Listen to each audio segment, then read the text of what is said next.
Now I'll move on to Carl Jung's Michael Teachings chart.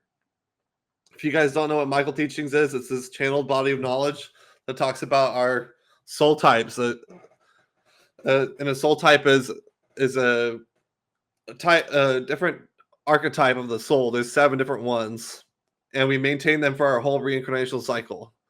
And so there's all these characteristics we take on for each of our lives, and we go through a progression of lives where we learn different lessons, which are called the soul ages. So it's the only system that highlights our bigger process of progression as a soul, and talks about our soul level personality, which it stays the same on the essence level. So what you can see in this chart, I have this column that's essence. All that stuff stays the same for your whole reincarnational cycle. And then there's the overleaves, which is what stays the same for just one life. So I'm going to get into the details of what his chart says here and explain to you what this all means.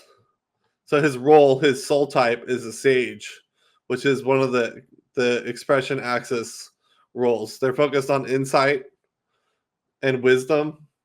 They're like the one you go to who's like the storyteller or the wise one who can consult you with the unique expression of communication. They have a tie to creativity and expression. So they're really, as a soul overall, they're really learning about communication. They come from the throat chakra. So their focus is on learning about communication and having wisdom to share with others. So that's what they're cultivating all the time, is like, what insights can I provide to other people so I can improve their life. And also they have an entertaining aspect to them too. They want to be entertaining. They don't want to be dry. They don't want to be boring. So they usually have very unique personalities, and they're very creative too. They have 3 inputs, psychic inputs, which are basically points of conscious awareness that you can point to different things. They have one for consensus reality. They have one for their audience, and they have one that's more of a variable one that they can focus on whatever they want. So you can identify a sage if they talk about that. I remember Mr. McMahon talking about that, the Worldwide Wrestling Entertainment company guy, the boss of that. He was talking about how he had 3 different points of what he's focusing on at one time, and it seems very obvious he's a sage. So that's one thing that you can notice. It's like if they're talking about I focus on like 3 things at once, that's a sage. And the sage is the only one that has 3. The artisan has 5, which is a little more and more complex, but the sage is still really focused more on the audience for one of their inputs. So that's his role. His essence twin is a warrior, which is the type that's most focused on doing and action oriented. His essence twin, when he was alive, was also incarnate, and it was a male, and he had no plans to meet them in that life. So this means that he has less of the warrior energy in this life. When your essence twin is discarnate, then you get a kind of boost of that energy, so that you're more, you have like, he would be more warrior like if his essence twin wasn't alive, but because they were off living their own life, he doesn't have as much of that influence. So the other 2 main things from his essence is the cadence position and cadence. These deal with where he's placed in his soul family. He'll take on different characteristics of the different roles as secondaries. So his secondary one, which is his cadence position, is scholar. So he, along with being a sage, he has a scholar aspect to him, which is about seeking knowledge. It's the people who are scholars have this focus on really studying things really in depth, ruminating on things, absorbing information and experiences, assimilating. So they're the ones that want to provide resources for others. So they'll do all the research on things. They'll study things really in depth. Maybe they'll do a lot of reading, or they'll go have experiences hands-on to really learn things on a deep level. I'm a scholar actually with a sage essence twin, so I have some similarities to Carl Jung in this way. Um, so the scholars are want to be. They also want to share knowledge, but they're like sages, but they are focused more on knowledge and resources, more as like data and information. So they might not have the creative, uh, interesting personality flair as much, but because he's a sage, he does have that.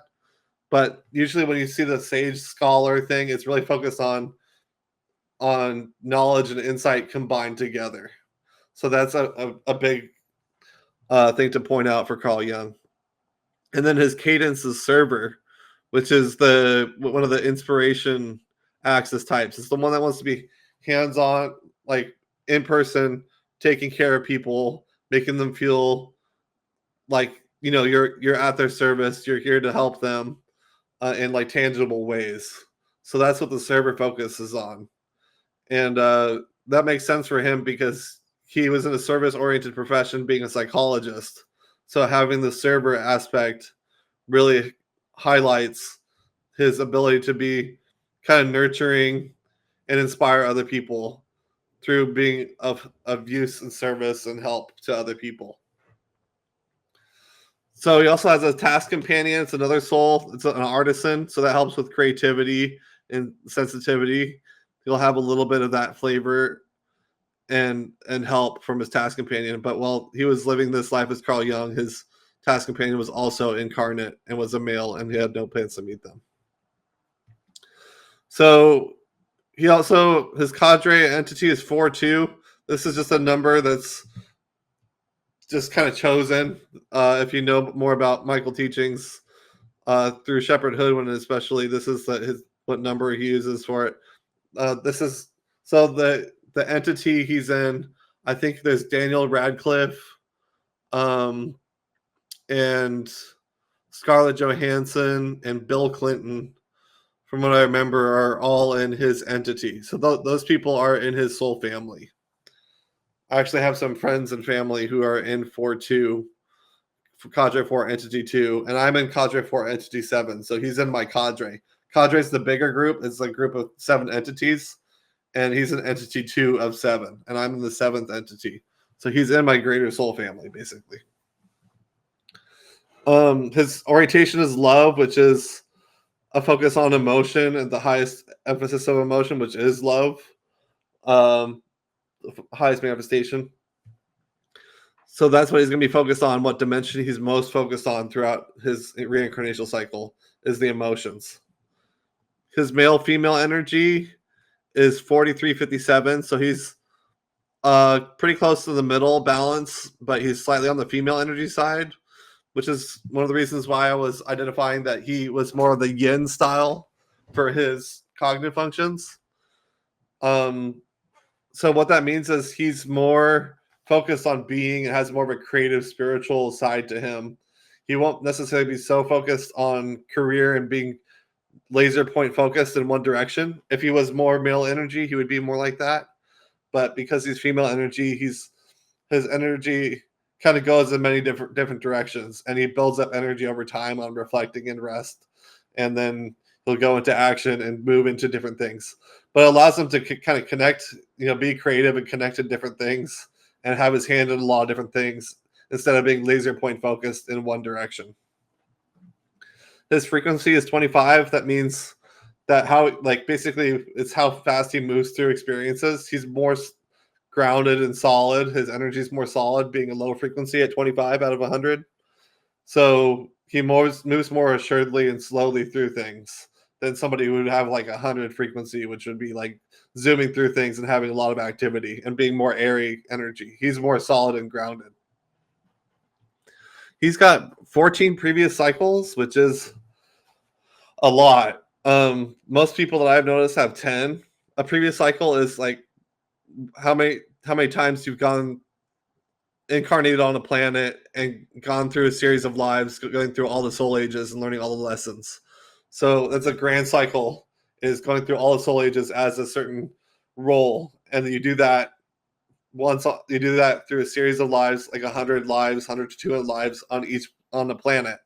So he's been on 14 different planets before he came to Earth. This is his 15th cycle as a human, going through a series of human lives and going through the soul ages. So he's actually really advanced soul. There's not too many other people that I've seen with 14 previous cycles. I think Alan Moore has 14.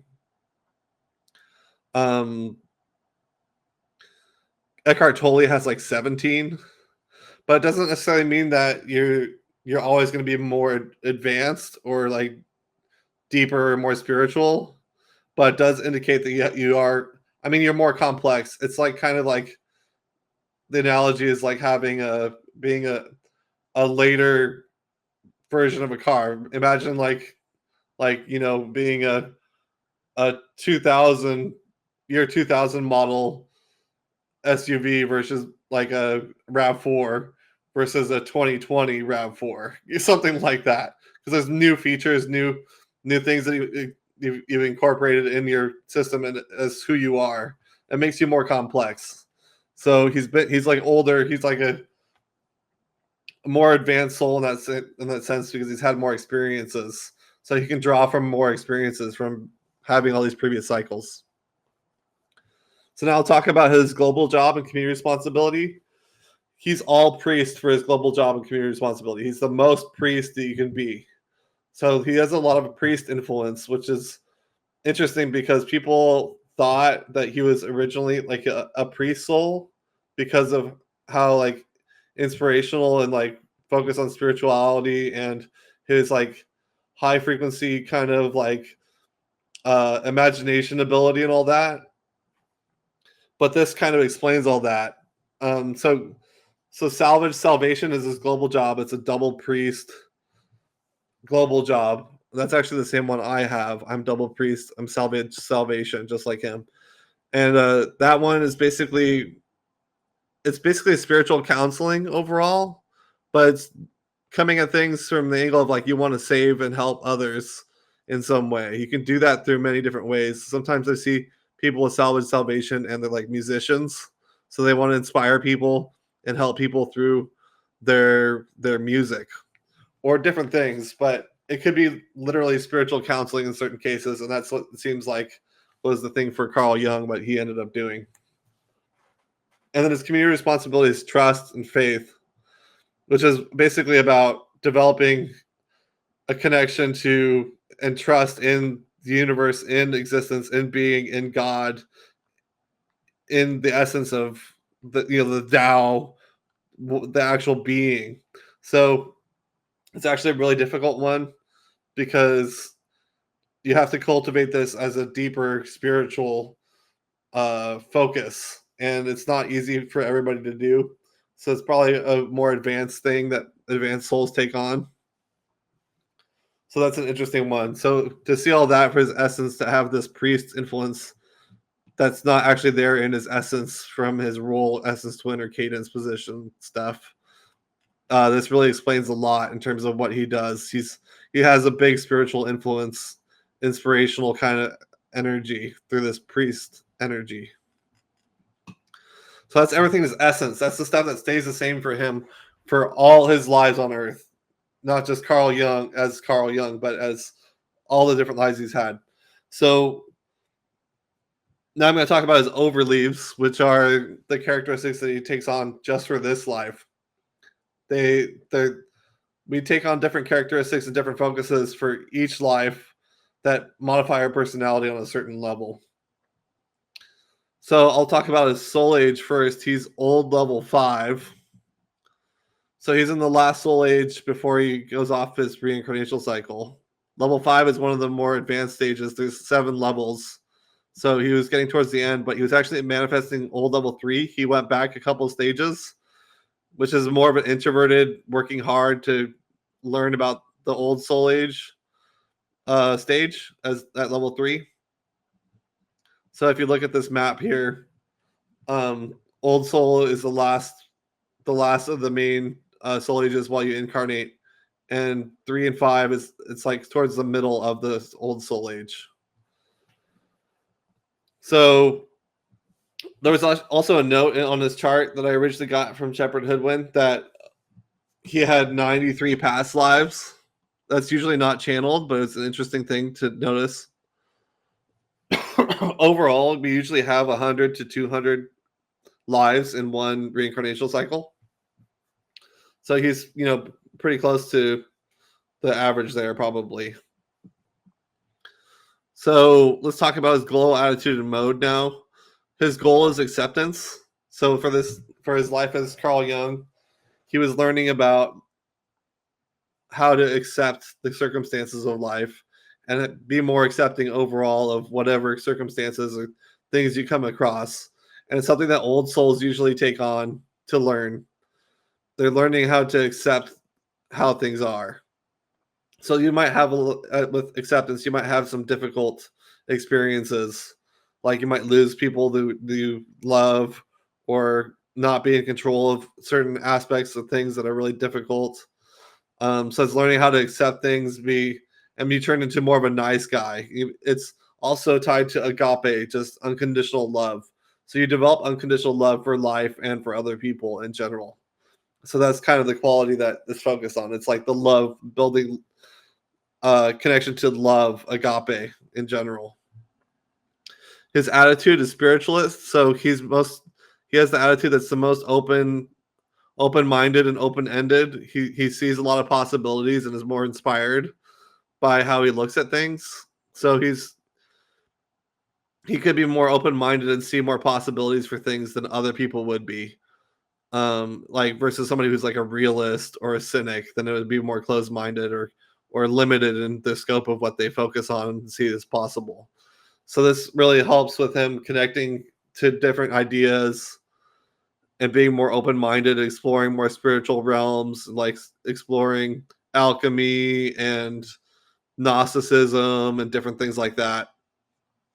His mode, though, is caution, which means that he probably in past lives was a little bit more reckless, or ran into some difficulty with not being cautious enough. So in this life, he came in to be more cautious.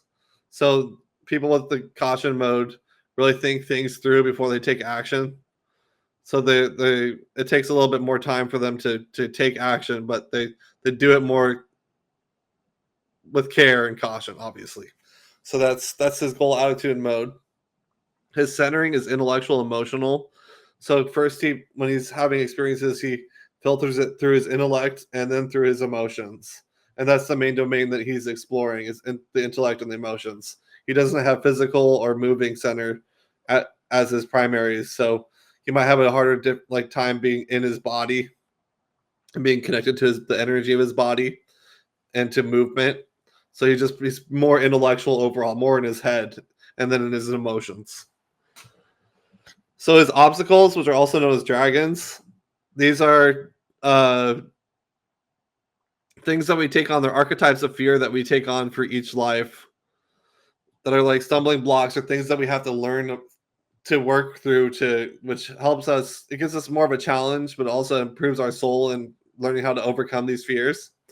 So his main obstacle is arrogance, which actually means it's a fear of vulnerability. So it could manifest as him being shy, especially as an old soul. They tend to be more shy than stereotypically arrogant. But what happens with people with arrogance is they'll put some protective air around themselves in their aura to hide away or to like protect themselves from being judged.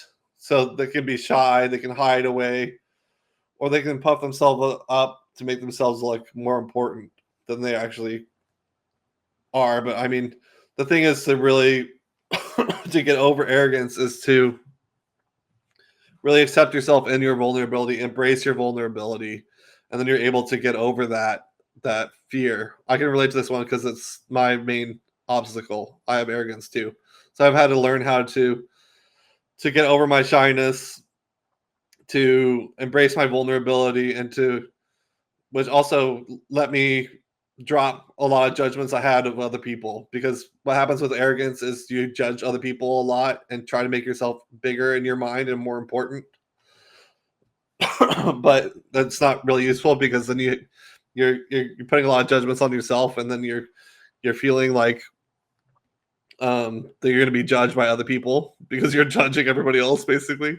So you just have to drop all the judgments, accept your vulnerability, and embrace your vulnerability in an open way. And then things are a lot better after that. And you're able to connect people to people better, and you won't be so like disconnected and cold. You'll be like more warm and able to connect with people better. His second obstacle is impatience, which is the fear of missing out.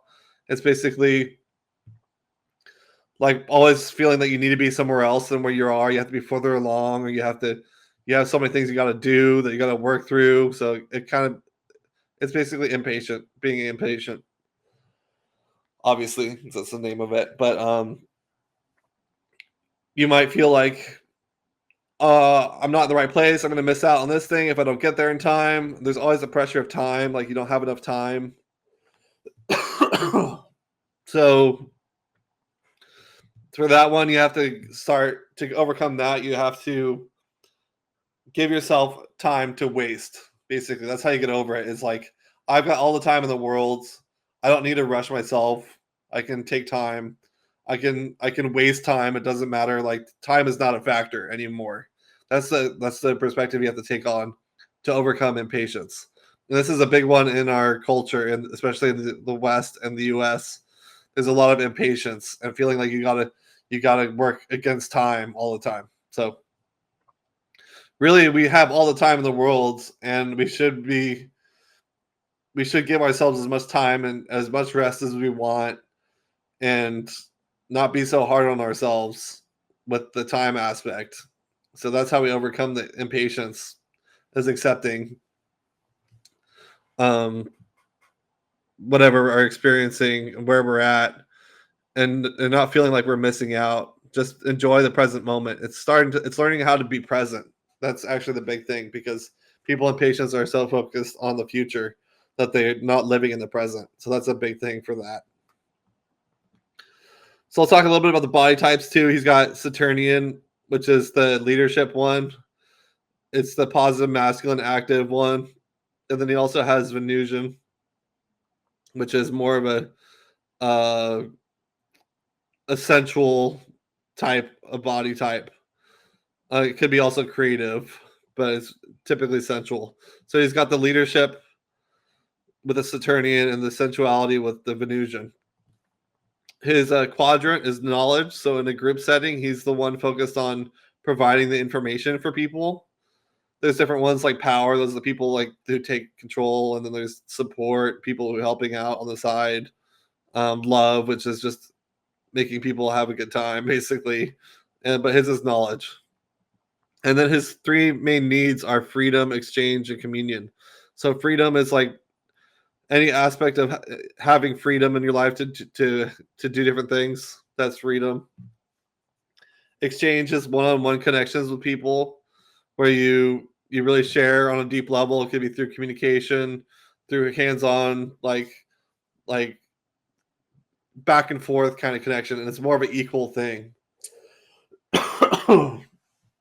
And then his last need is communion, which is a need to be connected to bigger groups.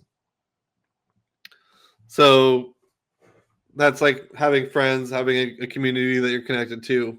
It's really important to have that when you have the communion need. So that's everything in his uh, Michael chart. What we can say overall is he has a lot of blue stuff. Like blue is the expression axis stuff.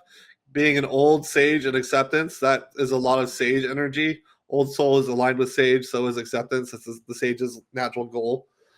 So that's focused on wisdom and insight in general, and very creative and expressive.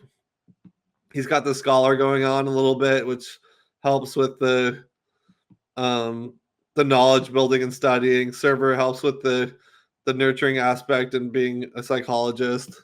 He's got the love stuff going on. He's got the three priest aspects in his global job and community responsibility with salvation, and trust, faith. He's got, so with that, there's some inspiration there, and then spiritualist is also inspiration, arrogance is inspiration, and Saturnian's inspiration. So And then caution mode is also an expressive type. So overall, I would say he's very, this would be a very creative type, very focused on wisdom and insight, also focused on the spiritual dimension of things and inspiration. So those are the strongest things I see in his chart. The sage scholar connection is the biggest thing overall, I would say, with the priest global job. So he's supposed to be like, which makes sense for him, a spiritual counselor who's got the wisdom, the insight, and the knowledge and the studying ability to go really deep into things. And he's got a more evolved perspective after having several past lives in this cycle, being an old soul. He's more focused on lessons of being a teacher, being a guide for others, and has a good understanding of things based on all his past life experience he's had. So he's focused more on context. He's more detached at this point instead of being super involved, like in learning about achievement. He's got different lessons, but he's more of a teacher at this stage. So that's Carl Jung's Michael chart.